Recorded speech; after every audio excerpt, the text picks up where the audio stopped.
कहते हैं जिंदगी सबसे बड़ा शिक्षक है। कई बार वह किताबों से नहीं दर्द से पढ़ाती है। एक शांत गांव, सुबह की हल्की धूप, मंद हवा, पक्षियों की आवाज और उसी शांति को चीरती हुई एक चीख, एक मां की चीख। उसकी बाहों में उसका नन्हा बच्चा जो अब सांस नहीं ले रहा था। वो मां टूटी नहीं थी, वो बिखर चुकी थी। चेहरा आंसुओं से धुला हुआ, आवाज कांप रही थी।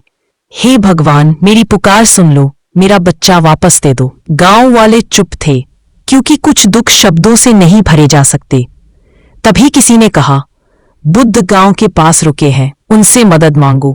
वो महिला दौड़ पड़ी, नंगे पांव, धूल भरी राहें, आंखों में आखिरी उम्मीद लेकर। वो बुद्ध के सामने गिर पड़ी। प्रभु, मेरे बच्चे को वापस दे दो। मेरे पास सब कुछ था, अब कुछ नहीं बचा। बुद्ध उसे देखते रहे।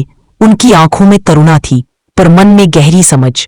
उन्होंने कहा, मैं तुम्हारी मदद कर सकता हूं, पर पहले तुम मुझे एक ऐसा घर ढूंढ कर लाओ जहां कभी किसी को दुख न मिला हो, जहां कभी किसी ने किसी प्रिय को न खोया हो।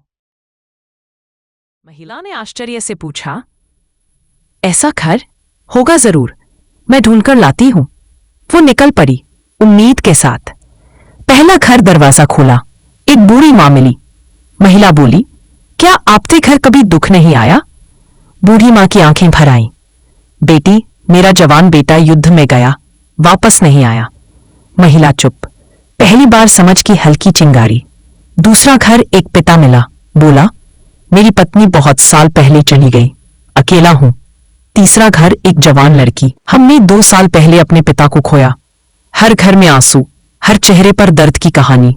दिन ढल गया, आसमान लाल हुआ, पक्षी घर लौट आए, और वह महिला अपने दर्द के साथ नहीं, दुनिया के दर्द को देखकर लौटी। अब उसके चेहरे पर आंसू नहीं थे, बल्कि समझ थी, गहरी शांत समझ। वो बुद्ध के पास धीमे कदमों से आई, चेहरा शांत, आंखों में परिपक्वता। प्रभु, कोई ऐसा घर नहीं जहां दुख न हो, जहां किसी ने किसी को न खोया हो। बुद्ध मुस्कुराए, यही सत्य है, दुख जीवन का हिस्सा है, इससे भागो मत, इसे समझो। फिर बोले, जो दुख को स्वीकार कर लेता है वो दुख से ऊपर उठ जाता है। महिला वहीं जमीन पर बैठ गई, बच्चे को बाहों में लिया, और पहली बार उसे मौत नहीं, शांति महसूस हुई। वो बोली, मैं अकेली नहीं, हर कोई लड़ रहा है, अब मैं रोऊंगी नहीं, सीखूंगी। वो रोई, लेकिन ये आंसू हार के नहीं थे, मुक्ति के आंसू थे। डीप मॉरल दोस्तों, जिंदगी कभी कभी हमें तोड़ती नहीं, गढ़ती है। दुख इसलिए आता है ताकि हम समझ सकें, बढ़ सकें, गहराई सीख सकें। अगर आज जिंदगी ने आपको किसी दर्द, किसी गम, किसी मुश्किल से गुजारा है, तो याद रखिए, ये दर्द आपका दुश्मन नहीं, शिक्षक है।